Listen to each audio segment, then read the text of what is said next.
YouTube, it's Mama Doe Dawn. Baby Fun Charlotte is beside me.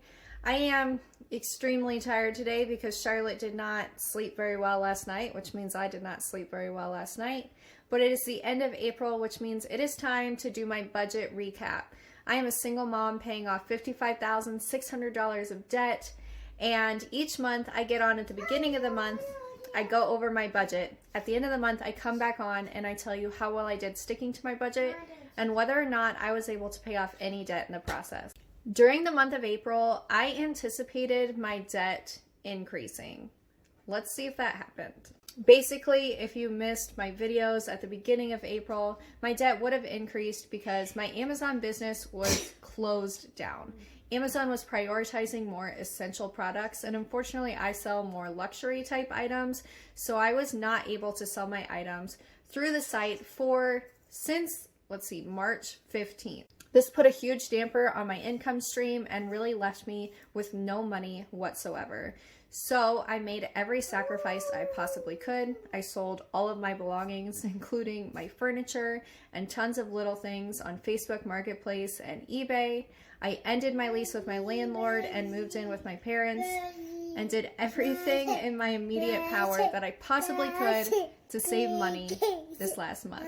And because Charlotte did not sleep well last night, she is just in a whiny mood today, which is not making for a very pleasant time. But without further ado, let's go ahead and talk about my debts, what they were at the beginning of the month and what they were at the end. Now, just to remind you guys, I actually thought my debts were going to increase. I assumed that I was going to have to put some bills on credit cards. Let's see if that happened.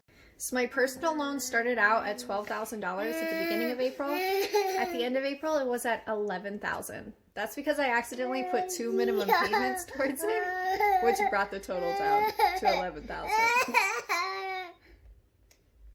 She is having a serious day today. Okay, now that I have ran around the house, gotten my daughter her passy, her milk, her blanket, her cartoons, and her stuffed dog toy, we are good to go in continuing this video. So my credit card started at $3,500. It ended at $3,400. That means my credit card did not increase this month. We'll get into this more at the end of my debt list, but I, at the beginning of the month, did start out putting bills onto my credit card. I started making money by selling things on eBay and Facebook Marketplace, started immediately putting that money towards the debts that I was accumulating throughout the month, and kept that credit card down to where I actually ended up decreasing it by $100. My business loan started out at $2,250. It ended at $1,940, and that's because I just put my minimum payment towards it and it's not concurring interest right now. My furniture loan was at $1,150. It ended at $925. Again, this was just because I was putting the minimum payment towards it every month. The loan to my dad remained the same at $4,700. Basically, he's just telling me, worry about everything else. I'll get to him at the end, and that's what I plan on doing. For my phones and my car, I still need to look it up. I don't know exact numbers on either of those, but I'm estimating my phones to be around $2,000 and my car to be around $30,000. That leaves my ending debt at $53,950. That means this month, my debts did not increase. They actually decreased by $1,550, and this was due purely to me making the minimum payments on every single debt and accidentally making a double minimum payment on my personal loan. This was extremely validating towards me, considering I made the most sacrifices that I have made in my entire debt-free journey over this last month. I sold all of my belongings, my couch, my bed, every little knickknack I possibly could on eBay and Facebook Marketplace, ended my lease, and it paid off. And that makes me feel so good. The debt snowball is now in motion once again.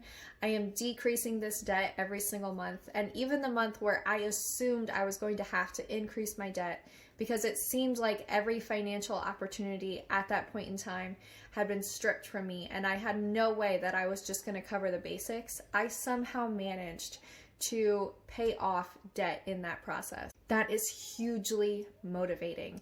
And I intend to use that motivation to go into May and June and the rest of the year and continue paying off this debt as fast as I can. I am so tired today from Charlotte not sleeping last night that I don't feel like my true enthusiasm is really coming through on this video. But I am ecstatic. I am so happy and so relieved that all of my work paid off. I assumed at the beginning of this month I was so discouraged. I thought I was going to be making all of these sacrifices and they weren't going to be paying off at all. I get to the end of the month, I do my budget, I see the numbers, and I realize that all of the work that I put in paid off. So now we're going to go into May with a fresh slate and a bunch of inspiration kicking behind me, and I'm going to work as hard as I can to continue to pay off these debts as fast as I can. If you would like to join me on that journey, at the beginning of every single month, I go over my single mom budget for the month, where I tell you the exact numbers of what I have to pay throughout the month. At the end of the month, I tell you how well I did sticking to that budget and whether or not I was able to pay off any debt in the process. If you'd like to watch those videos, feel free to come back at the beginning and end of the month. And then throughout the month, I usually make a few little videos along with all my single mom videos, just talking about my finances and what's going on throughout the month. As always, thanks so much for watching, guys. I'll see you in the next one.